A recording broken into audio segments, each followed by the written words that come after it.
If your Claude desktop app is flickering, showing a black screen, or making your entire computer lag, it's likely a conflict between the app's engine and your graphics card.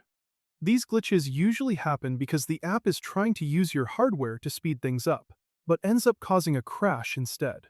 I'm going to show you the direct fix to stabilize the app right now.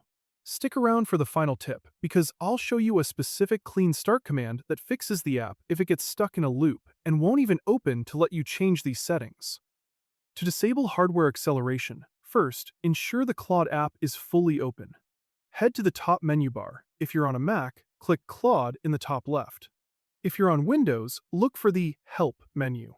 From the drop-down list, navigate to the Troubleshooting section. You will see a specific option titled Disable Hardware Acceleration. Click this, and the app will prompt you to restart to apply the changes.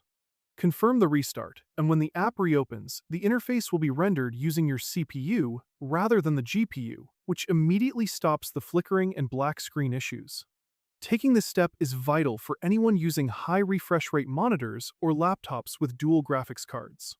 Because Claude is built on Electron, the same tech as Discord and VS Code, it can sometimes get confused about which processor to use, leading to massive UI lag or ghosting where text disappears as you type. By turning this off, you're prioritizing stability over raw rendering speed. It's essentially a safety mode that ensures your AI assistant stays responsive and visible, regardless of what your graphics drivers are doing in the background. This is especially important if you're using Claude for computer use or long coding sessions where you can't afford a sudden crash. Now, here is that pro tip for the black screen of death scenario.